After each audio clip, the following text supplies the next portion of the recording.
നമസ്കാരം എല്ലാവർക്കും. ഞാനിപ്പോഴത് കോനിയയിലാണ്, തുർക്കിയിലെ ഹൃദയഭാഗമായ കോനിയയിൽ. ഇവിടെ നമ്മൾ ഇന്നത്തെ എപ്പിസോഡ് എക്സ്പ്ലോർ ചെയ്യാൻ പോകുന്നത് കോനിയയിലെ മരണപ്പെട്ട ലോകപ്രസിദ്ധനായ സൂഫി വര്യനായ ജലാലുദ്ദീൻ റൂമിയുടെ ഖബർസ്ഥാനാണ്.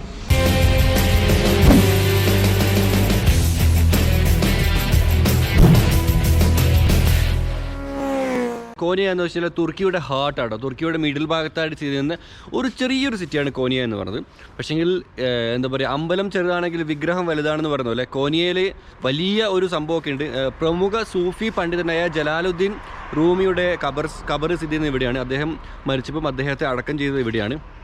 അതുകൊണ്ട് തന്നെ ഈ കോനിയ പട്ടണത്തിന് തുർക്കിയിലെ മറ്റ് പട്ടണങ്ങളെ കമ്പയർ ചെയ്യുമ്പം ഇസ്ലാമികപരമായിട്ട് ഒരുപാട് പ്രാധാന്യമുണ്ട് കേട്ടോ. കാരണം ഞാനിപ്പം കഴിഞ്ഞ 2-3 വീഡിയോയിലൊക്കെ ഞാൻ പറഞ്ഞിരുന്നു, ഇവിടെ ഇസ്ലാമിക് കൺട്രി ആണെങ്കിലും ഒരു ഇസ്ലാമിക രീതിയിലുള്ള ജീവിതമല്ല ജീവിക്കുന്നത്. പല സ്ഥലങ്ങളിലും അവർ വസ്ത്രങ്ങളായിക്കോട്ടെ, അല്ലെങ്കിൽ അവരുടെ ടാറ്റൂസൊക്കെ ആയിക്കോട്ടെ, അല്ലെങ്കിൽ അവരുടെ രീതികളായിക്കോട്ടെ, അവരൊരിക്കലും ഇസ്ലാമിക രീതിയിലല്ല ജീവിക്കുന്നത്. പക്ഷെങ്കിൽ കോനിയ എന്ന് പറയുന്നത് ഞാനിവിടെ കണ്ടിടത്തോളം ഇവിടെ ഇസ്ലാമിക രീതിയിലുള്ള ജീവിതം കുറച്ച് കൂടുതലാണ്. കാരണം ഈ പറഞ്ഞ പോലെ ജലാലുദ്ദീൻ റൂമിയുടെ ആ ഒരു കാലഘട്ടത്തിലെ ആൾക്കാർ, അദ്ദേഹം 1200 കാലഘട്ടത്തിലൊക്കെയാണ് അദ്ദേഹം ജീവിച്ചിരുന്നത്. അപ്പം ഒരു 700 വർഷം മുമ്പ് 800 വർഷം മുമ്പുള്ള കഥയൊക്കെയാണ്. ഓക്കെ, പിന്നെ നമ്മുടെ കൂടെ ഒരു ആദ്യമായിട്ട് തുർക്കിയിൽ എനിക്ക് യാത്രക്കിടയിൽ ഒരു മലയാളി കിട്ടിയിട്ടുണ്ട്. പേര് പറഞ്ഞു? സുഹൈർ. നാട്ടിലെവിടെയാണ്? തിരൂർ. മലപ്പുറംകാരനാണ്. മലപ്പുറംകാരെ ലോകത്ത് ഏത് മൂലക്ക് വരുന്നുണ്ടോ? ആക്ച്വലി സുഹൈർ ഇവിടെ പഠിക്കുകയാണല്ലേ? എന്താ പഠിക്കുന്നത് പറഞ്ഞു? തിയോളജിയിൽ PhD ചെയ്യാണ്, തുർക്കി ഗവൺമെൻറ് സ്കോളർഷിപ്പോട് കൂടി. അതാണ് മൂപ്പര് ചെയ്യുന്നത്. മൂപ്പര് ഫാമിലിയായിട്ട് ഇവിടെയാണ് സ്റ്റേ ചെയ്യുന്നത് അല്ലേ? ഹാപ്പി. എത്ര വർഷം തുർക്കിയിൽ? ഇത് 2ാമത്തെ വർഷമാണ്, 2nd ഇയർ ആണ് കേട്ടോ. പിന്നെ മൂപ്പര് പറഞ്ഞ തിയോളജി എന്ന് വെച്ചാൽ മതപരമായ പഠനങ്ങളാണ്. എല്ലാ മതങ്ങളെയും കുറിച്ച് പഠിക്കുക, അതുപോലെ ചരിത്രപരമായ കാര്യങ്ങൾ പഠിക്കുക. അപ്പോൾ നമുക്ക് പറ്റിയ ആളുകാരെ തന്നെയാണ് കിട്ടിയത്. ഞാനാണെങ്കിൽ ചരിത്രത്തിൽ ഫുള്ള് ബാക്കും, ഇദ്ദേഹമാണ് അക്കാര്യത്തിൽ പഠിക്കുന്ന ഒരു വ്യക്തിയും. അപ്പോൾ ഇന്ന് നമ്മൾ നേരെ പോയിട്ട് ജലാലുദ്ദീൻ റൂമിയുടെ തോമ്പ് ഞാൻ കാണിച്ചുതരാം. കഴിഞ്ഞ എപ്പിസോഡിൽ ഞാൻ പറഞ്ഞിരുന്നു, ഒരുപാട് ആൾക്കാർ കമൻറ്റ് ബോക്സിൽ റിക്വയർ ചെയ്തൊരു കാര്യം കേട്ടോ. പിന്നെ ഇതാണ് നമ്മൾ നടന്നു പോകുന്ന വഴി. ഇവിടുത്തെ റോഡുകളുടെ വൃത്തിയാണ് ഞാൻ നിങ്ങളോട് കഴിഞ്ഞ വീഡിയോ പറഞ്ഞില്ലേ, റോഡുകളൊക്കെ നല്ല വൃത്തിയാണ്. എവിടെയും ഒരു കച്ചറയോ കാര്യങ്ങളൊന്നുമില്ല. ഇതും വലിയ സിറ്റിയാണ്, ചെറിയ ടൗണാണ്. ആ ടൗണിലും കൂടി ഇങ്ങനെ വരുന്നത്. കാരണം എന്ന് വെച്ചാൽ ഇവിടുത്തെ മുനിസിപ്പാലിറ്റി എല്ലാ ദിവസവും 2 നേരം ഇവർ വന്ന് വൃത്തിയാക്കും. 2 നേരം അവർ വെഹിക്കിൾ, ആ ബസ് സ്റ്റോപ്പിൻ്റെ ഒരു വെള്ള വെഹിക്കിൾ ഉണ്ടോ, അവർ മുനിസിപ്പാലിറ്റി വന്ന് വൃത്തിയാക്കുന്നതാണ്. 2 നേരം വൃത്തിയാക്കും. പിന്നെ നമുക്ക് റോഡ് ക്രോസ് ചെയ്യാൻ വേണ്ടിയിട്ട് ഇതും ഞാൻ പറഞ്ഞിരുന്നു, പെഡസ്ട്രേഷൻസിൻ്റെ ക്രോസിംഗ് ഒക്കെ ഉണ്ട് എന്നുള്ളത്. അപ്പോൾ ഇവിടെ സ്റ്റെപ്പ് കയറി മുകളിൽ പോയിട്ട് അവിടെ നിന്ന് ക്രോസ് ചെയ്യാം. ഇതാണ് മെട്രോ സ്റ്റേഷൻ എന്ന് പറയുന്നത്. പിന്നെ ശരിക്കും ഈ ഒരു ഏരിയ എന്ന് പറയുന്നത് ഇവിടുത്തെ ഈ കോണിയയിൽ 4 പ്രധാന യൂണിവേഴ്സിറ്റികളിലെ ഒരു ഏരിയ ആണ്. അപ്പം ഈ യൂണിവേഴ്സിറ്റി പഠിക്കുന്ന സ്റ്റുഡൻസിനൊക്കെ ഇവിടെ മെട്രോയിൽ ഫ്രീ ആട്ടോ. അപ്പോൾ ഞാനിപ്പോൾ ചെയ്തത്, എൻ്റെ റൂമിൽ വേറെ വിദ്വാനുണ്ട്, മൂപ്പരുടെ കാർഡ് എടുത്തിട്ടാണ് ഞാൻ മെട്രോയിൽ യാത്ര ചെയ്യുന്നത്. അതല്ലാതെ ഞാൻ പൈസ കൊടുത്ത് ടിക്കറ്റ് എടുക്കുന്നില്ല, മൂപ്പരുടെ അടുത്തുണ്ട്. നിങ്ങൾ മനസ്സിലാക്കണം, ഇവിടെ പഠിക്കുന്ന സ്റ്റുഡൻറ്റ് മൂപ്പര് പറഞ്ഞാൽ സ്കോളർഷിപ്പ് കൊടുക്കുന്നുണ്ട്. തുർക്കി ഗവൺമെൻറ് ലോകത്തിലെ പല രാജ്യങ്ങളിൽ നിന്നും സ്റ്റുഡൻസിന്, അതും എല്ലാ തരത്തിലും സ്റ്റുഡൻസിന് ഇവിടെ പഠിക്കാൻ വേണ്ടി സൗജന്യമായിട്ട് ഫീസും സൗജന്യമായിട്ട് വീടും കാര്യങ്ങളൊക്കെ കൊടുക്കും. അതിൻ്റെ കൂടെ തന്നെ അവർ സൗജന്യമായിട്ട് ഇവിടെ എല്ലാ ട്രാമിലും കയറാനുള്ളൊരു എന്തൊരു ഫെസിലിറ്റി കേട്ടോ. ഈ സ്റ്റേഷൻ്റെ പേര് ബോസ്ന ഹെയർസ്റ്റൈൽ എന്നാട്ടോ, വായിക്കുള്ളതൊരു പേരാണ്. നല്ല വൃത്തിയുള്ള ട്രാം. ഇവിടെ ദുബായ് മെട്രോ ഒക്കെ പോലുണ്ട്. നമുക്ക് പോകുന്ന ട്രാം എത്തിയിട്ടുണ്ട്. പിന്നെ ഈ ട്രാമിന് ഡ്രൈവറുണ്ട്. ഡ്രൈവർ ഇല്ലാത്ത ട്രാമല്ല, നമുക്ക് ബേക്കിൽ നിൽക്കില്ല ആളില്ലാത്ത സ്ഥലത്ത്. ഇതിലൊക്കെ പോവാം. മിഡിലാ ഇവിടെ ആളുണ്ടോ? ആളുണ്ടോ? ഇല്ല. ഇവിടെ ഇങ്ങനെ കോവിഡ് പ്രോട്ടോക്കോൾ ഉണ്ടാവും. നീ പ്രോപ്പർ ചെയ്യുന്നു. ഇതാണ് സീറ്റ്. ഓക്കെ, ട്രാമിൻ്റെ ഉള്ളിലുള്ളത് ബോസ്ന ഹെർസെക്. അവിടെ സ്പെല്ലിംഗ് കൊടുത്തിട്ടുണ്ടോ? BOSN സ്പേസ് HERSEK കേട്ടോ. അപ്പോൾ ഇങ്ങനെ ട്രാം നീങ്ങാൻ തുടങ്ങി. ഈ ഒരു കോച്ചിൻ്റെ പ്രത്യേകത എന്ന് വെച്ചാൽ 2ആയിട്ട് സ്പ്ലിറ്റ് ചെയ്തിട്ടുള്ളത്. ഒന്ന് വേറെ, മറ്റേത് വേറെ. 2 കോച്ചായിട്ട് സ്പ്ലിറ്റ് ചെയ്തിട്ടില്ല കേട്ടോ. അതുകൊണ്ട് സുഖം. സംഭവം അടിപൊളി. അടിപൊളി എന്ന് പറഞ്ഞാൽ അടിപൊളി മ്യൂസിക് വന്നു. അവിടെ എത്താറായെന്നാണ് പറഞ്ഞത്. ഇപ്പോൾ പല്ല് തേക്കാത്ത നന്നായി. പല്ല് തേച്ച് കഴിഞ്ഞാൽ എല്ലാം പറയാൻ ഭയങ്കര കഷ്ടപ്പാടാണ്. പല്ല് തേക്കാത്തതുകൊണ്ട് ഞാൻ മനസ്സിലാകുന്നുണ്ട്. വായി കുഴയുമ്പോൾ ഇവിടുത്തെ ഭാഷയിലും പറയാൻ പറ്റും.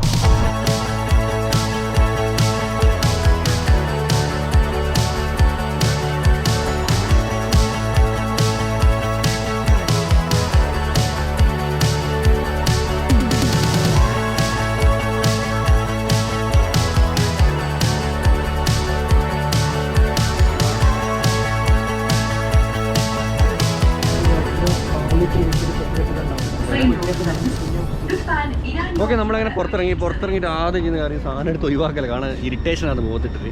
പിന്നെ അത് ഞാൻ ഇട്ടില്ലായിരുന്നു. എൻ്റെ അടുത്ത് പ്രായമായ ഒരാൾ വന്നപ്പോൾ അവരിടാൻ പറഞ്ഞിട്ട് ഇട്ടതാണ്. എനിക്കിടാൻ താല്പര്യമൊന്നുമില്ല. അതിന് എന്നെ ആരും കുറ്റം പറ്റും കാര്യമൊന്നുമില്ല. പിന്നെ അതുപോലെ എന്താ പറഞ്ഞ കോന്നിയൽ ഒന്ന് പറഞ്ഞ ബ്രോ, എന്തോ പറഞ്ഞിട്ടുണ്ട് ബ്രോ? കോന്നിയയിലെ ഓരോ സിറ്റിയിലും ഇവിടെ മുഫ്തി ഹെഡ് ക്വാർട്ടേഴ്സ് ഉണ്ടാവും. മുഫ്തി മീൻസ് ഇവിടുത്തെ ഉസ്താദുമാരൊക്കെ ഇവിടുത്തെ കാളിക്കുളാർ എന്നൊക്കെ പറയും. ഓക്കെ. കുഞ്ഞിയിലെ മുഫ്തി മെയിൻ ക്യാമ്പറാണ് മുഫ്തിയുടെ. കുഞ്ഞിയ മുഫ്തുലു എന്ന് പറയും. കൊനിയ മുഫ്തുലു. Okay, fine. ഇപ്പം നമുക്കിവിടെ എത്ര ദൂരം നടക്കാനുണ്ട്? ഇനി 10 മിനിറ്റ് ഉണ്ടാവും. 10 മിനിറ്റ് നടക്കാനുണ്ട്. ഇതാണ് എക്സിറ്റ് ആണോ ഇത്? സംഭവം ഇതിലേക്കൂടെ നടന്നു കഴിഞ്ഞാൽ ടിക്കറ്റ് ഒന്നും കൊടുക്കണ്ട. പക്ഷേ ഇതിലേക്കൂടെ നടന്നിട്ട് മാത്രമേ ടിക്കറ്റിൻ്റെ ആവശ്യമുള്ളൂ. പക്ഷേ ആൾക്കാരൊന്നും പറ്റിക്കുന്നുണ്ട്. എല്ലാവരും സ്റ്റാൻഡേർഡായിട്ട് മര്യാദക്ക് ടിക്കറ്റെല്ലാം കൊടുത്ത് അകത്ത് ചെയ്യുന്നത്. ഈ അടുത്ത വശത്ത് കാണുന്നത് ശരിക്കും സെൽജൂക്ക് രാജാവായിരുന്നു. 1200 സംതിങ് ആ കാലഘട്ടത്തിൽ ജീവിച്ച സെൽജൂക്ക് രാജാവിൻ്റെ മന്ത്രിയുടെ ഒരു ഖബർ അദ്ദേഹത്തിന് അടക്കം ചെയ്ത ഒരു സ്ഥലമാണ്. ഇതൊരു പാർക്കാണ്. ഈ പാർക്കിൻ്റെ നടുവിലായിട്ടാണുള്ളത്. ഓക്കെ, നമ്മളിപ്പം കാണാൻ പോകുന്നത് പക്ഷേ അതല്ല. നമ്മൾ കാണാൻ പോകുന്നത് ജലാലുദ്ദീൻ മുഹമ്മദ് റൂമി എന്ന് പറയുന്ന ഒരു വലിയ സൂഫി വര്യൻ്റെ ഖബർസ്ഥാനാണ്. അദ്ദേഹം 1207 സെപ്റ്റംബർ 30 അഫ്ഗാനിസ്ഥാനിൽ ജനിച്ച ഒരു സൂഫി വര്യൻ. അവിടെയാണ് ജീവിച്ചത്. പിന്നീട് മംഗോളിയക്കാരുടെ ആക്രമണം ഭയന്ന് അദ്ദേഹം അന്ന് തുർക്കിയിലേക്ക് പലായനം ചെയ്തു. ഇവിടെ ഈ ഒരു കോന്നിയിൽ വന്ന് സെറ്റിൽ ചെയ്തു. ഇവിടെ 1273 മരണപ്പെട്ടു. അങ്ങനെ മരണപ്പെട്ടപ്പോൾ അദ്ദേഹത്തിൻ്റെ ഖബർ ഇവിടെ അടക്കം ചെയ്തു കേട്ടോ. പിന്നെ ആരാണെന്ന് വെച്ചാൽ ലോക പ്രശസ്തമായ ഒരു സൂഫി കവിയാണ്. പ്രണയവുമായി ബന്ധപ്പെട്ട ഒരുപാട് കവിതകൾ അദ്ദേഹം രചിച്ചിട്ടുണ്ട്. ഇസ്ലാമിക കാഴ്ചപ്പാട് നോക്കുമ്പോൾ അദ്ദേഹം രചിച്ചതധികം അദ്ദേഹത്തിന് അള്ളാഹുവിനോട് അല്ല ദൈവത്തോട് അദ്ദേഹത്തിന് ഉണ്ടായിരുന്ന പ്രണയമാണ് അദ്ദേഹത്തിൻ്റെ കവിതകളിലൂടെ അദ്ദേഹം രചിച്ചെന്ന് പറയപ്പെടുന്നത്. പക്ഷെങ്കിൽ മറ്റൊരു വശത്തോട് കൂടിയിട്ട് ആൾക്കാർ പറയുന്നത് അദ്ദേഹം അതല്ല, ദൈവത്തോടുള്ള കവിതകളല്ല, അദ്ദേഹം രചിച്ചിരുന്നത് പ്രണയത്തോടുള്ള കവിതകളായിരുന്നു എന്നായിരുന്നു കേട്ടോ. എന്തോ ആയിക്കോട്ടെ, ഒരു സൂഫി വര്യനാണ്. ഒരുപാട് ആൾക്കാർ അറിയപ്പെടുന്ന, ഒരുപാട് ആൾക്കാർ വരുന്ന ഒരു മക്ബറയാട്ടോ. അതും ടൂറിസ്റ്റുകൾ ഒരുപാട് വരുന്നുണ്ട് ഇവിടെ. ഒരു ഭാഷ ഭേദമന്യേ അല്ലെങ്കിൽ ജാതി മത ഭേദമന്യേ ലോകത്തെമ്പാടുമുള്ള ഒരുപാട് ആൾക്കാർ പ്രണയത്തിനെക്കുറിച്ച് എഴുതിയ കവിയെ കാണാൻ വേണ്ടി വരുന്ന ഒരു ഏരിയ കോന്നിയ. ഒരുപാട് മലയാളികൾക്കും അറിയാം. ഞാൻ പറഞ്ഞാൽ കമൻറ്റ് ബോക്സിലൊക്കെ എനിക്ക് ഒരുപാട് റെഫറൻസ് വന്നിരുന്നു. അതിൽ പ്രകാരമാണ് കാണാൻ പോകുന്നത്. ഓക്കെ, പിന്നെ ബ്രോനെ പറ്റിയിട്ട് ഒരുപാട് ആൾക്കാർക്ക് എന്തൊക്കെ അറിയണമെന്നൊക്കെ ഉണ്ടല്ലോ. നിങ്ങൾ ചോദിക്കുന്നത് എനിക്കറിയാം. പറയൂ, തുർക്കിയിൽ എങ്ങനെയാണ് വന്നു വിട്ടത്? തുർക്കി ഗവൺമെൻറ് സ്കോളർഷിപ്പിന് വേണ്ടിയിട്ട് അപ്ലൈ ചെയ്തു. എങ്ങനെ അപ്ലൈ ചെയ്തത്? നമ്മളാദ്യം അപ്ലിക്കേഷൻ അയക്കുക. അതിന് കുറച്ച് ക്രൈറ്റീരിയയും കാര്യങ്ങളൊക്കെ ഉണ്ട്. അങ്ങനെ ഡൽഹി ടർക്കി എംബസിയിൽ വെച്ചിട്ടാണ് ഇൻ്റർവ്യൂ ഉണ്ടായിരുന്നത്. PhD. അപ്പോൾ അങ്ങനെ ഇൻ്റർവ്യൂവിൽ സെലക്ഷൻ കിട്ടി. 2019 സെപ്റ്റംബറിൽ തുർക്കിയിലെത്തി. ഫസ്റ്റ് വർഷം ടർക്കിഷ് ലാംഗ്വേജ് പഠിച്ചു. ഈ വർഷം PhD സ്റ്റാർട്ട് ചെയ്തു. അങ്ങനെ മനസ്സിലായല്ലോ. ഇവിടെ മറ്റു രാജ്യങ്ങളെ അപേക്ഷിച്ച് ഇവിടെ സൗജന്യമാണ്. ഒന്നും കൂടി ഞാൻ റിപ്പീറ്റ് ചെയ്യുന്നു. ഇവിടെ നിങ്ങൾക്ക് ഫീസും റൂമും അതുപോലെ തന്നെ ട്രാമിലെ കാര്യങ്ങളും പിന്നെ മാസാമാസം പൈസയും കിട്ടും അല്ലേ. മാസാമാസം ഗവൺമെൻറ് ഇവർക്ക് പൈസ കൊടുക്കുന്നുണ്ട്. 1 രൂപ ചിലവില്ലാതെ പഠിക്കണമെന്നുണ്ടെങ്കിൽ തുർക്കി വരാം. അതുപോലെ എന്തെങ്കിലും പാർട്ട് ടൈം ജോലിയും ചെയ്യാം. അത് കുഴപ്പമില്ല. എത്ര 5 കൊല്ലത്തെ വിസയല്ലേ വരുന്നത്? 5 കൊല്ലത്തെ വിസയാണ് കിട്ടുന്നത്. അതും 30 വയസ്സ് വരെ ഇല്ലടാ. ഏജ് ലിമിറ്റ് അങ്ങനെ ഒന്നും ഉണ്ടോ? ഏജ് ലിമിറ്റ് ഒന്നും ഉണ്ടോ? I'm making video. So I'm just making video. After this I will put the mask. Okay? Thank you. അപ്പറ ഈ ബാക്കി പറ. ഇവൻ പേടിച്ചിട്ട് മാസ്ക് എല്ലാം ഇട്ട്. ഞാൻ എന്തിനു പേടിക്കുന്നത്? ഞാനിവിടെ ടൂറിസ്റ്റ് വിസയല്ലേ വന്നിട്ടുള്ളത്. പറ. അപ്പോൾ നമ്മൾ PhDക്ക് 5 വർഷമാണ് ഗവൺമെൻറ് വിസ കൊടുക്കുന്നത്. ഓക്കെ, നമുക്ക് 1 വർഷം എക്സ്റ്റെൻഡ് ചെയ്യാൻ പറ്റും. അതിന് എന്തെങ്കിലും ഏജ് ലിമിറ്റ് എന്തെങ്കിലും ഉണ്ടോ? PhDക്ക് 30 വയസ്സ് കവിയാൻ പാടില്ല. 30 വയസ്സിനുള്ളിൽ അപ്ലൈ ചെയ്യണം. 30 വയസ്സ് കഴിഞ്ഞ 29ാമത്തെ വയസ്സിലൊക്കെ അപ്ലൈ ചെയ്യാം. 30 വയസ്സ് കവിയാൻ പാടില്ല, അതിൻ്റെ ഉള്ളിൽ അപ്ലൈ ചെയ്യണം എന്നുള്ളത്. ഓക്കെ, 29 വയസ്സോ 6 മാസമാണെങ്കിൽ നമുക്ക് അപ്ലൈ ചെയ്യാം കേട്ടോ. 30 വയസ്സാകാൻ പാടില്ല എന്നേ ഉള്ളൂ.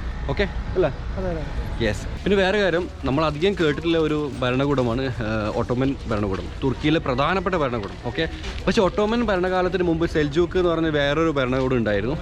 അവരുടെ ക്യാപിറ്റൽ സിറ്റി ആയിരുന്നു കൊനിയ. ഇപ്പം നമ്മുടെ തുർക്കിയുടെ ക്യാപിറ്റൽ സിറ്റി എന്ന് പറഞ്ഞാൽ അങ്കാരയാണ്. പക്ഷേങ്കിൽ ആ ഒരു സെൽജൂക്ക് 1200 കാലഘട്ടത്തിലോ അതെ, അത്രയും വർഷങ്ങൾക്ക് മുമ്പ് ആ ഒരു കാലഘട്ടത്തിൽ ആ സെൽജൂക്ക് ഭരണത്തിൻ്റെ കാലഘട്ടത്തിൽ കൊനിയായിരുന്നു അവിടുത്തെ ക്യാപിറ്റൽ സിറ്റി എന്ന് പറഞ്ഞത്. ഒരുപക്ഷെ അതുമൊക്കെ കൊണ്ടായിരിക്കാം ഈ പറയുന്ന ജലാലുദ്ദീൻ റൂമിയൊക്കെ തുർക്കിയിൽ വന്ന് നേരെ ഇവിടെ വന്ന് സെറ്റിലായിട്ടുണ്ടാവുക.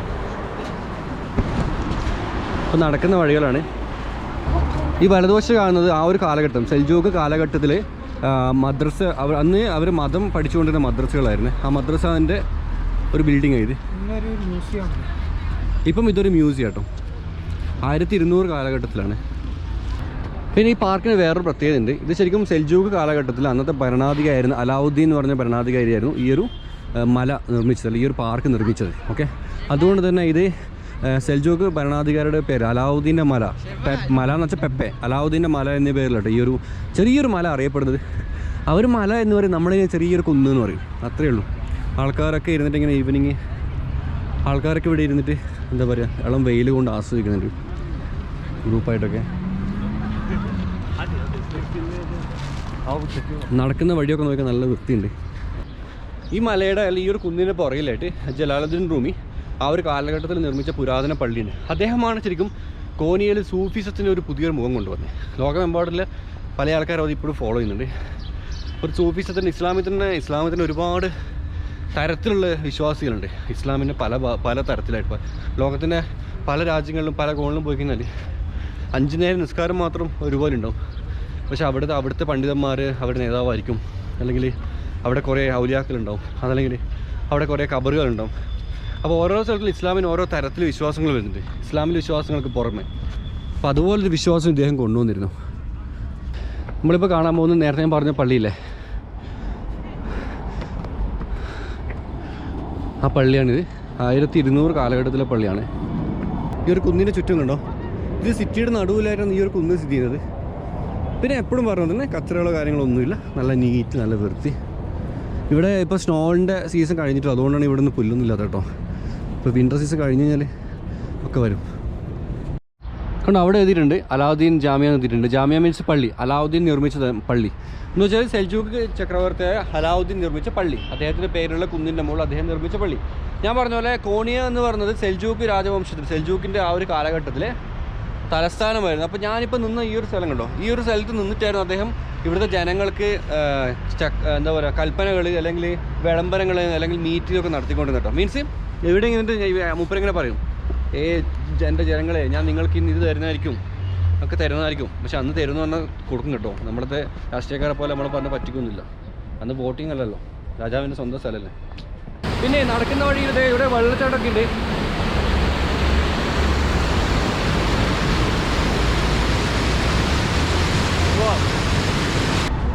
നമ്മുടെ സ്ട്രീറ്റിലെ കൂടെ വാക്കിയലാണ് സംഭവം. ഞാനിവിടെ വന്ന സ്റ്റാറ്റസ് ഇട്ടതിന് ശേഷം മൂപ്പർക്ക് ഒരുപാട് ഫോൺ കോൾസ് കിട്ടും. മൂപ്പർ സ്റ്റാറ്റസ് ഇട്ട് മല്ലിനെ കാണിക്കുന്ന വേണ്ടി എന്നോട് ഓൺ ചോദിക്കുമ്പോൾ ഞാൻ അങ്ങനെ ഫേമസ് ആയില്ലെന്ന്. ഞാൻ പറഞ്ഞാൽ തിരൂരുകാരുണ്ടെങ്കിൽ ഇവിടെ വരൂ എന്ന് കമൻറ്റ് ബോക്സിൽ എന്തായാലും ആരെങ്കിലും പറയുന്നത് ഞാൻ പറഞ്ഞിട്ടുണ്ട്. നോക്കാം നമുക്ക് ഉണ്ടാവുമെന്ന്. ഈ ഒരു ബിൽഡിംഗ് ഉണ്ട്, ഇതാണ് കൊന്നിയിലെ കളക്ടറേറ്റ്. ഇപ്പോൾ നമ്മുടെ കേരളത്തിലെ തിരുവനന്തപുരത്ത് നമുക്ക് സെക്രട്ടേറിയറ്റ് ഒക്കെ ഇല്ലേ, അതുപോലെ ഈ കൊന്നിയ സംസ്ഥാനത്തിൻ്റെ സെക്രട്ടേറിയറ്റ് ഇത് ആരുമില്ല. പിന്നെ ഈ കിടക്കുന്ന കാറുകളൊക്കെ ഉണ്ടോ, ഇവിടുത്തെ ഗവർണറും അല്ലെങ്കിൽ കാര്യങ്ങളൊക്കെ ഇതിൻ്റെ ഉള്ളിലുണ്ടാവും. പക്ഷേ ഒരു ഒച്ചപ്പാടോ ബഹളങ്ങളോ അല്ലെങ്കിൽ ഇതിന് മുമ്പിൽ സമരങ്ങളൊന്നുമില്ല. സാധാരണ നാട്ടിലൊക്കെ ആണെങ്കിൽ കളക്ടർ ഓഫീസിന് മുമ്പിൽ വരെ കൊടിയും പിടിച്ചിട്ട് ആൾക്കാരുണ്ടാവും. ഇത് ഇവിടുത്തെ ഒരു സ്ട്രീറ്റ് കേട്ടോ, ചെറിയൊരു സ്ട്രീറ്റാണ്, പക്ഷെ ആൾക്കാരൊന്നും ഇല്ല.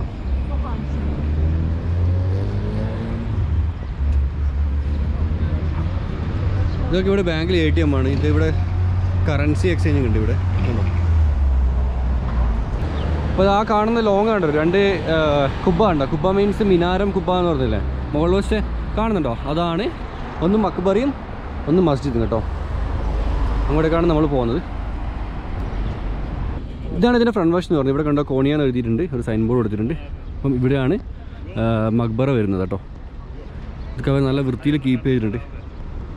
പിന്നെ ഈ ഒട്ടോമൻ ഭരണകാലത്ത് ശരിക്കും ഒട്ടോമൻ ഒരു ഇസ്ലാമിക് റൂളർ ആയിരുന്നെങ്കിൽ കൂടി അദ്ദേഹം ഒരുപാട് പള്ളികളൊക്കെ ഇവിടെ പൊളിച്ചിട്ടുണ്ടായിരുന്നു, പഴയ ഒരു പുരാതന പള്ളികളൊക്കെ.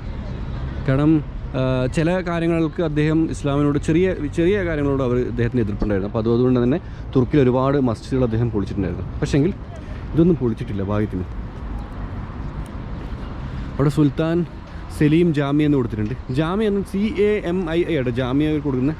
ഇത് പള്ളിയാണ്. പിന്നെ ആ ഒരു പച്ച കളർ ഉണ്ടോ, അതാണ് അവിടെ കാണുന്നത്, അതാണ് മക്ബറ സ്ഥിതി ചെയ്യുന്ന സ്ഥലം കേട്ടോ. അതെ, അവിടെ ഹുബ്ബൻ്റെ മുകളിലൊന്ന് പണിയെടുക്കുന്നത് നടക്കുന്നതുകൊണ്ടാണ് അവിടെ ഇങ്ങനെ പ്ലാസ്റ്റിക് ഒക്കെ ഇട്ട് കവർ ചെയ്തിട്ടുള്ളത്. എനിക്കറിയാം ഒരുപാട് ഇസ്ലാം മത വിശ്വാസികൾ വരണം കാണണം എന്നൊക്കെ വിചാരിച്ചൊരു സ്ഥലമാണിത്. അൺഫോർച്ചുനേറ്റ്ലി എനിക്കാണ് ചാൻസ് കിട്ടിയത്. അപ്പം നിങ്ങൾക്കൊക്കെ വേണ്ടിയിട്ട് ഞാൻ എൻട്രൻസ് മുതൽ ഉള്ളിലുള്ള കാഴ്ചകളൊക്കെ കാണിച്ചതാണ് കേട്ടോ. ആർക്കിടെക്റ്റ് പഠിക്കുന്നവരൊക്കെ ഉപയോഗപ്പെടും കേട്ടോ. ഇത് 1200 കാലഘട്ടത്തിൽ നിർമ്മിച്ച പള്ളിയുടെ ചുമരാണ്, വലിയ കല്ലുകൾ കേട്ടോ. ഇപ്പോൾ ശരിക്കും നമ്മുടെ നാട്ടിൽ ടൈൽസൊക്കെ ഇങ്ങനെ ഓരോ വലിപ്പം കൂടി വരാൻ തുടങ്ങിയിട്ടുണ്ട്. നിലത്തിടുന്ന ടൈൽസ് എൻ്റെ വീടിന് വേണ്ടിയെന്ന് എനിക്കറിയുന്നതാണ്. വലിയ ടൈൽസിന് വില കൂടുതലും ചെറിയ ടൈൽസിന് വില കുറവൊക്കെയാണ്. ഈ ഒരു ബിൽഡിങ്ങിൻ്റെ ചുമരുണ്ട് നിങ്ങൾ കല്ലിൻ്റെ വലിപ്പം കൂട്ടിയിട്ട് കല്ലിൻ്റെ എണ്ണം കുറയ്ക്കുന്നു. ഇതാണ് ഈ ഒരു പള്ളിയുടെ പുറകുവശം എന്ന് പറയുന്നത്. ഇതൊക്കെ സിംഗിൾ പീസ് കല്ലുകളാണ് ഇവ ചെയ്തിട്ടുള്ളത്. ഇത് ഡോറാണ്. ഇവിടെ അപ്പോൾ സ്ത്രീകൾക്ക് പ്രവേശനമില്ലടാ. ഇവിടെ സ്ത്രീകൾക്കൊക്കെ പ്രവേശനമുണ്ട്. ഞാനൊരു സങ്കടം പറയട്ടെ. ഇപ്പോൾ ആ ഉമ്മ ആ ജനലിൻ്റെ അതിലൊക്കെ നോക്കുന്നതാണോട് പറഞ്ഞതാണ് നമ്മുടെ നാട്ടിൽ സ്ത്രീകൾക്ക് കബറുകളിൽ പ്രവേശനമില്ല. ഞാൻ മരിച്ചു എന്ന് കൂട്ടിക്കോ. ഞാൻ മരിച്ചു കഴിഞ്ഞാൽ എൻ്റെ ഉപ്പാക്കും എൻ്റെ അനിയനും ഒക്കെ എൻ്റെ കബറിൽ വന്ന് എനിക്ക് വേണ്ടി പ്രാർത്ഥിക്കാം. പക്ഷെ എൻ്റെ ഉമ്മാക്കും എൻ്റെ ഭാര്യയ്ക്കും പറ്റില്ല. എന്തിൻ്റെ ആവശ്യം ഇത്? അവർക്കും വന്നോട്ടെന്നേ. കാരണം ഒരു ഉമ്മാക്ക് അവരുടെ മകൻ മരിച്ചു കഴിഞ്ഞാൽ ആ മകൻ്റെ കബറ് കാണാനുള്ള ഒരു അവസരം കിട്ടിയിട്ടില്ലെങ്കിൽ അതെന്ത് വിശ്വാസമാണെന്ന് എനിക്ക് മനസ്സിലാകുന്നത് കേട്ടോ. കാരണം നമ്മുടെ ഉമ്മമാർ നമ്മളെ പൊന്നുപോലെ നോക്കി നമ്മുടെ ഉമ്മാക്ക് ആ മകൻ മരിച്ചു കഴിഞ്ഞാൽ ആ മകൻ്റെ കബറ് കാണാനോ അവിടെ പോയിട്ട് ആ മകന് വേണ്ടി മരണശേഷം പ്രാർത്ഥിക്കാനോ നമ്മുടെ നാട്ടിലുള്ള മതങ്ങൾ അനുവാദം കൊടുക്കുന്നില്ല. എനിക്കറിയില്ല എന്തുകൊണ്ടാണെന്നില്ല. ഇത് ശരിക്കും എൻട്രൻസ് ആണ്. ഇവിടെ എൻട്രൻസ് ഇവിടെ എന്താ പറയുക, ഇതെന്ത് സംഭവം? ഇത് ഗിഫ്റ്റാണ്. ആർക്ക് ഗിഫ്റ്റ് ഇല്ലേ? നിങ്ങൾക്കുണ്ട്. റജബ് ഷാബാനെ പ്രമാണിച്ചിട്ടുള്ള ഗിഫ്റ്റാണ്. ഓക്കെ.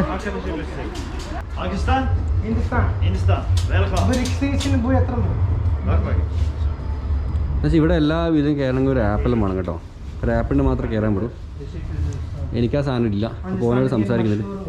മൂപ്പർക്ക് തുർക്കി ഭാഷ ഫ്ലോ ഇല്ല. കാരണം ഇവിടെ സ്റ്റുഡൻ്റായിട്ട് ഫസ്റ്റ് ഇയർ തുർക്കി ഭാഷ മസ്റ്റായിട്ട് പഠിച്ചിരിക്കണം.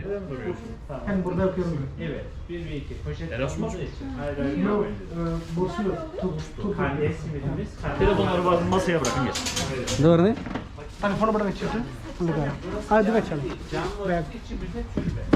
മെറ്റൽ ഡിറ്റക്ടറാ? ഓക്കെ, ക്യാമറ പിടിച്ചേ. അതിവിടെ വെച്ചിട്ട് നമ്മളിങ്ങനെ കാണാം കേട്ടോ. മെറ്റൽ ഡിറ്റക്ടറാണേ. അത് എൻ്റെ അല്ല, ഓൻ്റെ മുപ്പത് മൊബൈൽ എടുത്ത്. ഓക്കെ, നമ്മളങ്ങനെ ഉള്ളിൽ കയറി. ഇതാണ് ഈ ഒരു ഇവരുടെ ഔട്ട് സൈഡ് എന്ന് പറയുന്നത്. ഇവിടെ കണ്ടോ, ഇവിടെ വാട്ടർ ഫൗണ്ടേഷനൊക്കെ ഉണ്ട്. പക്ഷേ ഇപ്പോൾ അതില്ല. അവിടെയാണ് വാട്ടർ ഫൗണ്ടേഷൻ. ഇവിടെ ആൾക്കാർക്ക് ഇരിക്കാനുള്ളതാണ്. അതുപോലെ കയറി കഴിഞ്ഞാൽ ഇവിടെ ഇതുണ്ടോ, ഈ സൈഡ് ഉണ്ടോ. നേരത്തെ പറഞ്ഞാൽ ആ ഒരു ഫോട്ടോസിലൊക്കെ നമുക്ക് ആ ഒരു കുബ്ബ കാണാൻ പറ്റും. പക്ഷേ പണിയെടുക്കുന്നുണ്ട് പൂട്ടിയിട്ടുള്ളത്. ഭയങ്കര ഫേമസ് ഇവിടുത്തെ cornea, the city of heart. ഇവിടെ ആ കാലഘട്ടത്തിൽ പഴയൊരു ബിൽഡിംഗ് ഒക്കെ ഉണ്ട്.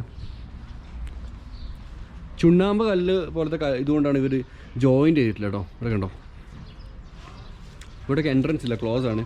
അന്ന് ആ കാലഘട്ടത്തിൽ മരിച്ച ആൾക്കാരുടെ മക്ബറുകളാട്ടോ ഇതൊക്കെ. പക്ഷെ ഇതിന് മേൽക്കൂരില്ല. ഇനി നമുക്ക് ഏതെങ്കിലും പ്രധാന മക്ബറ കാണാൻ വേണ്ടിയിട്ട് പോകാം. പക്ഷേ ജലാലുദ്ദീൻ റുമി ജനിച്ചത് 1207, മരണപ്പെട്ടത് 1273.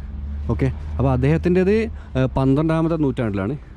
അത് കഴിഞ്ഞൊരു കുറച്ച് വർഷങ്ങൾക്ക് ശേഷമാണ് ഇവിടെ ഉള്ള ആൾക്കാരുടെ ഖബർ അവിടെ വന്നത്. പിന്നെ താഴെ വശമായിട്ട് അദ്ദേഹത്തിൻ്റെ അനുയായികളും ഒക്കെ ആയിട്ടുള്ള ഒരുപാട് ആൾക്കാരുടെ ഖബറൊക്കെ ഉണ്ട് ഇവിടെ. ഇതാണ് ഈ ഖബർസ്ഥാൻ്റെ എൻട്രൻസ് എന്ന് പറഞ്ഞത്. പിന്നെ ഇതൊക്കെ പുതുക്കി പണിതിട്ടുണ്ട്.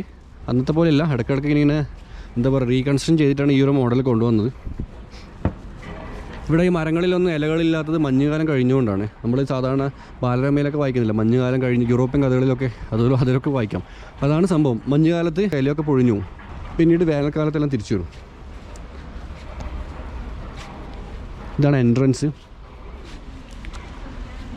ഇവിടെ കണ്ടോ, പഴയ കാലത്ത് ആ ഒരു ഫീൽ കിട്ടുന്നില്ലേ. ഈ കാണുന്ന റൂമിൻ്റെ ഒക്കെ ഉള്ളിൽ എന്താണെന്ന് വെച്ചാൽ ഈ ഇവിടെ മരണപ്പെട്ട ജലാലുദ്ദീൻ റൂമിയുടെ മോണ്യുമെൻറ്റ്സ് ആണ്. നോർമലി അത് വിസിറ്റേഴ്സിന് അലൗഡ് ഉള്ളതായിരുന്നു. പക്ഷേങ്കിൽ കൊറോണ ആയതുകൊണ്ട് തന്നെ അത് അലൗഡില്ല. അദ്ദേഹം ഉപയോഗിച്ചുള്ള ഒരുപാട് വസ്തുക്കൾ ഇതിനകത്തുണ്ട്. പക്ഷെ കൊറോണ ആയതുകൊണ്ട് മൊത്തം പൂട്ടി. ഇവിടെ ആദ്യമായിട്ട് പൂച്ചനെ കാണുന്ന 2 കുട്ടികൾ, അവർ ആ പൂച്ചനെ സ്നേഹിച്ച് കൊല്ലുന്നുണ്ട്. ഓക്കെ, ഫ്രണ്ട് സൈഡ് ഇതാണ്. ഫ്രണ്ട് സൈഡ് ചെറിയൊരു വാട്ടർ ഫൗണ്ടേഷൻ എടുക്കുന്നുണ്ട് ഈ ഒരു ഭാഗത്തായിട്ട്. ഇവിടെയും ഒരുപാട് ആൾക്കാരുടെ ഖബറുകൾ സ്ഥിതി ചെയ്യുന്നുണ്ട്.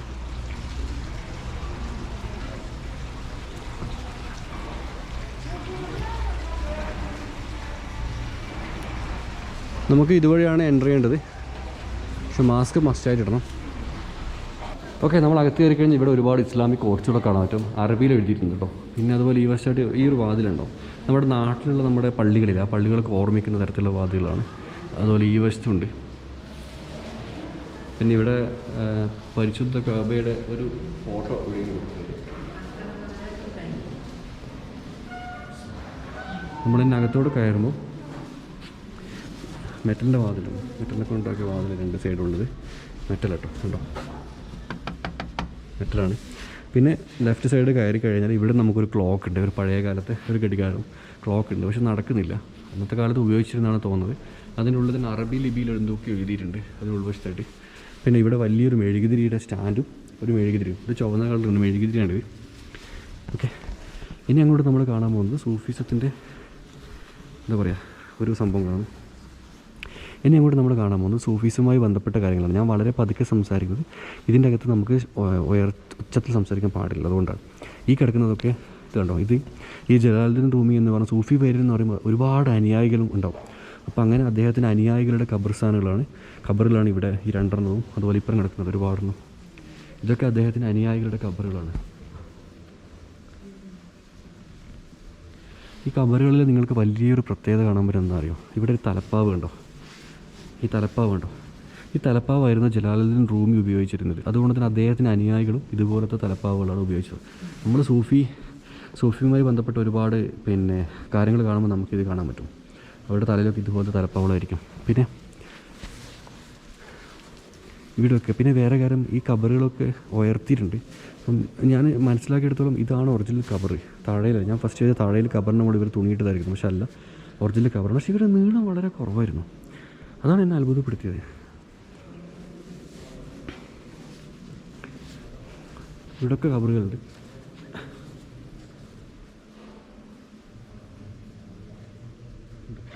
പിന്നെ നമ്മുടെ പേർഷ്യൻ സംസ്കാരം എടുത്തു കാണിക്കുന്നിടത്ത് നീല കളർ ഇവർ ഉപയോഗിച്ചിട്ടുള്ളത് കൊത്തുപണികളുണ്ട് മുകളിൽ. ഈ കൊത്തുപണികളൊക്കെ നോക്കിയാൽ ഈ കിടക്കുന്നുണ്ട്. ഇതാണ് ശരിക്കും ജലാലുദ്ദീൻ റൂമിയുടെ ഖബർ എന്ന് പറയുന്നത്. വലിയ ഖബറാണ്, നല്ല ഇത് ഇവിടെ ഉള്ളതിൽ ഏറ്റവും വലുതാണ്, ഏറ്റവും വലിയ ഖബർ. അതിൻ്റെ മുകളിൽ അദ്ദേഹം ഉപയോഗിച്ചിരുന്നതെന്ന് പറയുന്നത് തലപ്പാവ് വെച്ചിട്ടുണ്ട്. ഇവിടെ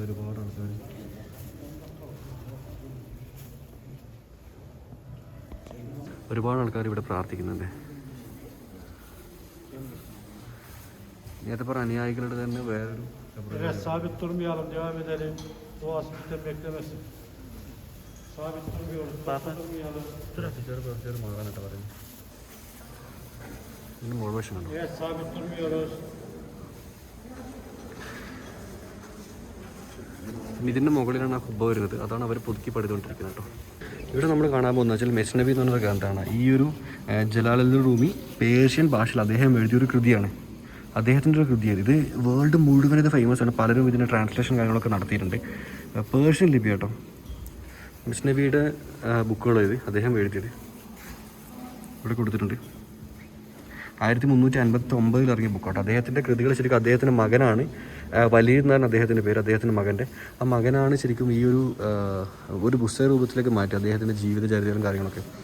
ഇത് സൂഫി പരിയാണ്. അദ്ദേഹം ഉപയോഗിച്ചിരുന്ന വസ്ത്രങ്ങൾ, അദ്ദേഹം ആ കാലഘട്ടത്തിൽ അദ്ദേഹം ഉപയോഗിച്ച വസ്ത്രങ്ങൾ, തലപ്പാവുകൾ, അതുപോലെ അദ്ദേഹത്തിൻ്റെ വസ്ത്രങ്ങളാണ് ഇതൊക്കെ കണ്ടോ. പിന്നെ ഇവിടെയായിട്ട് അദ്ദേഹം ഖുർആൻ പാരായണം ചെയ്യാൻ വേണ്ടിയിട്ട് ഉപയോഗിക്കുന്ന സ്റ്റാൻഡുകൾ നമ്മുടെ നാട്ടിലത്തെ പള്ളികളിലൊക്കെ നമുക്ക് കാണാം. പണ്ട് എല്ലാ സ്ഥലങ്ങളിലും എൻ്റെ വീട്ടിലടക്കം ഉണ്ടായിരുന്നു. പക്ഷെ കാലം മാറുന്നതനുസരിച്ച് ആൾക്കാർക്ക് ഖുർആനോടുള്ള ഒരു താല്പര്യം പോകാൻ തുടങ്ങി, നമ്മുടെ നാട്ടിൽ യുവാക്കൾക്കൊക്കെ. അതുകൊണ്ട് തന്നെ ഇതുപോലുള്ള സാധനങ്ങളൊന്നും ഇപ്പോഴും കാണാനില്ല. അല്ലെങ്കിൽ പൊതുവെ എൻ്റെ വീട്ടിലൊക്കെ പണ്ടുണ്ടായിരുന്നു, ഇപ്പോൾ ഇല്ല കേട്ടോ.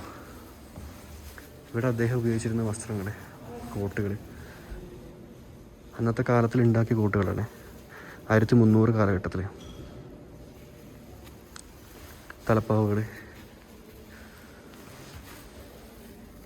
ഒറിജിനൽ കേട്ടോ, ഡ്യൂപ്ലിക്കേറ്റ് അല്ല, ഒറിജിനലാണ്. ഇതിൻ്റെയൊക്കെ ഒരു കണ്ടോ.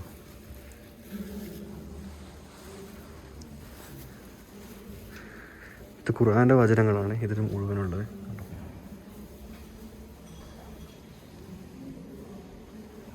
1600 കാലഘട്ടത്തിൽ ഒട്ടോമൻ ഭരണകാലത്ത് അബ്ദുൽ ഖാദിർ ഹുസൈൻ എന്ന് പറഞ്ഞ വ്യക്തി ചെയ്ത ഖുർആൻ്റെ എഴുത്ത് ഇതാട്ടോ, അദ്ദേഹം എഴുതിയത് മുഴുവനും. ഇത് 1767 കാലഘട്ടത്തിൽ ഇറങ്ങിയിട്ട് ഖുർആൻ്റെ കൃതിയാണ്.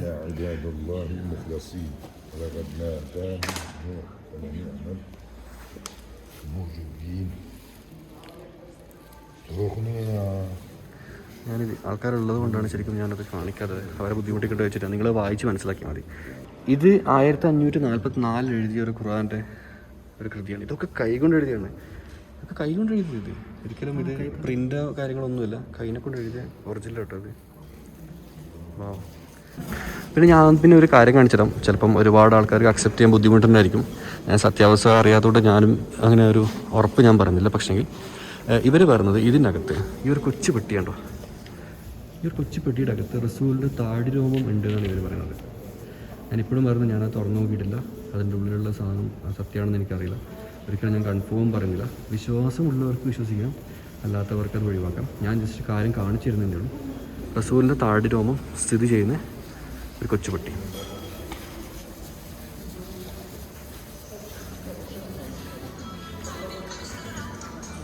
ഓക്കെ, പിന്നെ നമ്മളതിൻ്റെ പുറത്തേക്ക് പോവുകയാണ്. എക്സിറ്റ് അടിക്കില്ല കേട്ടോ.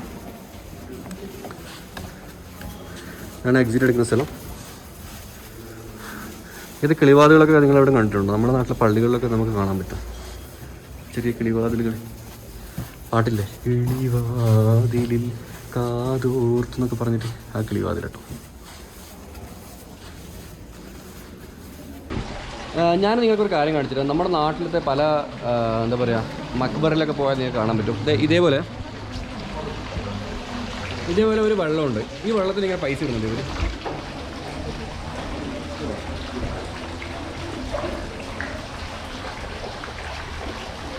എന്താ വെച്ചാൽ ഇവിടുത്തെ ആൾക്കാരുടെ വിശ്വാസപ്രകാരം ഇതിനകത്ത് പൈസ ഇട്ടിട്ട് എന്തെങ്കിലും കാര്യങ്ങൾ ആഗ്രഹിച്ച് നടക്കും പോലും. എനിക്കറിയില്ല. നമ്മൾ ഉക്രൈനിൽ പോയപ്പോഴും ഉക്രൈനിൽ നമ്മളൊരു അണ്ടർഗ്രൗണ്ട് പോയിട്ടേ, ആ അണ്ടർഗ്രൗണ്ട് ഒരു ടണൽ പോയിട്ടില്ല. ആ ടണലിനകത്തും ഇതുപോലെ പൈസയുടെ സ്ഥലം ഉണ്ടായിരുന്നു. അവിടെ ഇട്ട് പ്രാർത്ഥിച്ചാലും കാര്യങ്ങൾ നടക്കുന്നതാണ് അവിടുത്തെ ആൾക്കാരുടെയും വിശ്വാസം. അപ്പോൾ ഓരോ ആൾക്കാരുടെ വിശ്വാസം. പിന്നെ നമുക്ക് എന്ത് വലിയ വിഷമങ്ങളുണ്ടെങ്കിലും പിന്നെ എന്താ പറയുക, അത് ഇങ്ങനെയുള്ള സ്ഥലങ്ങളിൽ പോയി പൈസ ഇട്ട് കഴിഞ്ഞാൽ കുറച്ച് നമുക്ക് റിലീഫ് കിട്ടും. നടക്കുമെന്നുള്ള പ്രതീക്ഷ വരുമ്പോൾ നമുക്ക് എന്ത് ചെയ്യും, കുറച്ച് റിലീഫ് കിട്ടും. അതാണ് മെയിൻ കേട്ടോ. ഞാനങ്ങനെയാണ് മനസ്സിലാക്കിയത്. ഓരോ ആൾക്കാരുടെ വിശ്വാസം ഓരോ തരത്തിലാണ്. അപ്പം അതനുസരിച്ചിട്ട് നിങ്ങൾക്കത് തീരുമാനിക്കാം എന്താണ് അതിന് സത്യം എന്നുള്ളത്. ഓക്കെ, പ്ലാസ്റ്റിക് എടുത്ത് അതിലിട്ടു. നമ്മൾ ഓപ്പോസിറ്റ് വശത്തേക്ക് കൂടെയാണ് പുറത്തേക്ക് വന്നത്. എല്ലാവരും അഭിപ്രായങ്ങൾ പറഞ്ഞാൽ നിങ്ങൾക്ക് ഈ സംഭവങ്ങൾ അറിയുമോ, അല്ലെങ്കിൽ അറിയാൻ ആരെങ്കിലും ഏതെങ്കിലും ഒരാളെങ്കിലും ഈ സ്ഥലം ജീവിതത്തിൽ നേരിട്ട് കാണണമെന്ന് ആഗ്രഹിക്കുന്നുണ്ടോ, അല്ലെങ്കിൽ ഈ വ്യക്തിയെപ്പറ്റി പഠിച്ചവരാരെങ്കിലും ഉണ്ടോ, നിങ്ങളൊക്കെ പറയണം. പിന്നെ ഞാനിത് പറഞ്ഞതിൽ എന്തെങ്കിലും പൊട്ടത്തെറ്റുകളുണ്ടെങ്കിൽ ഇതുമായി ബന്ധപ്പെട്ട അറിവുള്ള ആൾക്കാർ കമൻറ്റ് ബോക്സിൽ തിരുത്തണം കേട്ടോ. എന്തെങ്കിലും തെറ്റുകളുണ്ടെങ്കിൽ അഫ്കോഴ്സ് ഞാൻ പറയുന്നതിലൊക്കെ ചെറിയ തെറ്റുകൾ വരാനൊക്കെ ചാൻസ് ഉണ്ട്. മനുഷ്യന്മാരല്ലേ, തെറ്റുകളുണ്ടെങ്കിൽ നിങ്ങൾ എന്തായാലും തിരുത്തണം കേട്ടോ. ശരിക്കും നമ്മുടെ നാട്ടിൽ എല്ലാവർക്കും അറിയുന്ന ഒരു ഫേമസ് ഡാൻസ് ഉണ്ട്. ഇപ്പം കല്യാണങ്ങളിലൊക്കെ നമ്മൾ അങ്ങനത്തെ ആൾക്കാരെ കൊണ്ടുപോയി സൂഫി ഡാൻസ് ഇല്ലേ, സെമ എന്ന് പറഞ്ഞിട്ട് ഇങ്ങനെ കറങ്ങുന്ന ഡാൻസ് ഉണ്ട്. ഇങ്ങനെ കൈയൊക്കെ ഇറക്കിയിട്ട് നമുക്ക് ഖ്വാജ മേരെ ഖ്വാജ എന്നുള്ള ഒരു ഹിന്ദി സോങ് ഇല്ലേ, അതിലൊരു ഡാൻസ് തരും. തലപ്പാവൊക്കെ ഇട്ടിട്ട് ആൾക്കാരിങ്ങനെ എന്താ പറയുക, പെൺകുട്ടികളുടെ ചുരിദാർ പോലത്തെ വസ്ത്രമൊക്കെ ഇട്ടിട്ട് ഇങ്ങനെ കറങ്ങുന്ന ഒരു ഡാൻസ് ഉണ്ട്. ആ ഡാൻസ് ശരിക്കും ഉത്ഭവിച്ചത് ജലാലുദ്ദീൻ റൂമിയുടെ ഹിസ്റ്ററി കേട്ടോ. അങ്ങനെയാണ് പറയപ്പെടുന്നത്. അതിന് ചരിത്രം പറയുന്നത് മീൻസ് കഥകൾ പറയുന്നതെന്ന് വെച്ചാൽ ജലാലുദ്ദീൻ റൂമി ഇങ്ങനെ ഒരു ദിവസം തെരുവിലൂടെ നടക്കുമ്പോൾ അദ്ദേഹം ഒരു കൊല്ലൻ്റെ ആലയിൽ നിന്നും ഇങ്ങനെ എന്താ പറയുക, കൊല്ലൻ ഇങ്ങനെ അടിക്കുമ്പോൾ ടീം എന്നുള്ള സൗണ്ട് ഉണ്ടല്ലോ, ആ സൗണ്ട് കേട്ടപ്പോൾ അദ്ദേഹത്തിന് പെട്ടെന്ന് എന്തൊക്കെയോ ഒരു വെളിപാടുണ്ടായി. അല്ലെങ്കിൽ അദ്ദേഹത്തിൻ്റെ ചിന്തകൾ എങ്ങോട്ടോ പോയി. അങ്ങനെ അദ്ദേഹം ഇങ്ങനെ ആ ഒരു മുട്ടലിനനുസരിച്ചിട്ട് ഇങ്ങനെ കറങ്ങി അങ്ങനെയാണ് ഒരു സൂഫി ഡാൻസ് എന്നുള്ളൊരു കൺസെപ്റ്റ് വന്നത്. ഇങ്ങനെയൊക്കെയാണ് പറയപ്പെടുന്നത്. ഇപ്പോഴും ഞാൻ പറയുന്നത് ഞാൻ കേട്ട കാര്യങ്ങളാണ്. സത്യമാണോ അല്ലെങ്കിൽ അസത്യമാണോ എന്നുള്ളത് എനിക്കറിയില്ല. കഥകൾ കേട്ടോ, ഒരുപക്ഷെ സത്യമായിരിക്കാം, ഒരുപക്ഷെ അസത്യമായിരിക്കാം. അതൊന്നും ഒരിക്കലും ഞാൻ കൺഫേം അറിയില്ല. ഇതാണ് സംഭവം. അപ്പം എല്ലാവർക്കും ഇഷ്ടപ്പെട്ടെന്ന് വിചാരിക്കുന്നു. ജലാലുദ്ദീൻ റൂമി പ്രമുഖ അല്ലെങ്കിൽ പഴയകാലത്തെ പ്രമുഖ സൂഫി വര്യനായ ജലാലുദ്ദീൻ റൂമിയുടെ ഖബർസ്ഥാനാണ് നമ്മളിന്ന് ഇന്നത്തെ എപ്പിസോഡ് കണ്ടത്. അവിടുത്തെ കാഴ്ചകളും ഒക്കെയാണ് കണ്ടത്. തുർക്കി രാജ്യത്തെ കോണിയ എന്ന് പറയുന്ന ഒരു സ്ഥലം പണ്ട് സെൽജൂക്ക് ഭരണകാലത്തെ തലസ്ഥാനമായിരുന്ന അല്ലെങ്കിൽ അവിടെ പ്രധാനപ്പെട്ട ഭരണ കേന്ദ്രമായിരുന്ന കോണിയയിലാണ് അദ്ദേഹം മരണപ്പെട്ടത്. 1872 അദ്ദേഹം മരണപ്പെട്ടത്. അദ്ദേഹത്തിൻ്റെ ഖബറാണ് ഇവിടെ കിടക്കുന്നത് കേട്ടോ. വേറെ എന്താ പറയുക, ഇനിയിപ്പോൾ അടുത്ത എപ്പിസോഡ് നമ്മൾ കാണാൻ പോകുന്നത് കോണിയയിലെ കാഴ്ചകളാണ്. നമുക്കിവിടെ സ്ട്രീറ്റ് വാക്ക് ചെയ്യാം. അതുപോലെ കോണിയയിൽ കുറച്ച് കാഴ്ചകളുണ്ട്. അത് കഴിഞ്ഞ് നമ്മൾ പോകുന്നത് കപ്പഡോക്കിയയിലേക്കാണ്. അറിയാലോ, ഹോട്ട് എയർ ബലൂൺ കപ്പഡോക്കിയ അറിയാലോ അല്ലേ, അവിടെയാണ് പോകുന്നത്. അപ്പോൾ അത് ശരിക്കും ഫസ്റ്റ് ചെയ്തിട്ട് വരണമെന്ന് വെച്ചാൽ, പക്ഷേ ഞാനിങ്ങനെ കോസ്റ്റൽ റോഡ് വഴി തുർക്കി നിന്ന് ഇസ്താംബുളിൽ നേരെ ചനാക്കലെ, അവിടെ നിന്ന് ഇസ്മിർ, അങ്ങനെ ഇങ്ങനെ കോസ്റ്റൽ റോഡ് വഴി കറങ്ങിയിട്ടാണ്, ഇത് മാപ്പൊക്കെ മനസ്സിലാവും, കറങ്ങിയിട്ടാണ് ഞാനിവിടെ കോണിയിലെത്തിയത് കേട്ടോ. അപ്പോൾ നമുക്ക് സ്റ്റെപ്പ് ബൈ സ്റ്റെപ്പ് ആയിട്ട് ചെയ്യാനേ അല്ലേ. ഒരു മാസത്തേക്ക് നമുക്ക് ഇരുന്ന് തുർക്കി കാണാം. ഒരുപാട് നന്ദി സപ്പോർട്ട് ചെയ്യുന്നത്. നിങ്ങളെല്ലാവരും സപ്പോർട്ടിലുകൊണ്ട് മാത്രമാണ് ഞാൻ ഈ ഒരു സ്ഥലത്ത് വന്നിട്ട് ഇങ്ങനെ നിൽക്കുന്നത്. Bro thank you. കാരണം ബ്രോ ഉള്ളതുകൊണ്ട് നമുക്ക് ഒരുപാട് ഇൻഫർമേഷൻസ് കിട്ടി. ഞാനിവിടെ ബബ്ബബി ആയിട്ടില്ല. മുപ്പര് പറഞ്ഞ ഹിസ്റ്ററി പഠിക്കുന്ന ഒരു വ്യക്തി ആയതുകൊണ്ട് തന്നെ മുപ്പര് തലയിൽ ഒരുപാട് കാര്യങ്ങളുണ്ട്. ഇപ്പോൾ ഞാൻ സംസാരിച്ച് മനസ്സിലായി. ഓക്കെ, അടിപൊളി കാഴ്ചകളുമായിട്ട് അടുത്ത എപ്പിസോഡ് കാണാം. വീഡിയോ കണ്ടതിന് ശേഷം ചാനൽ സബ്സ്ക്രൈബ് ചെയ്യാൻ മറക്കരുത്.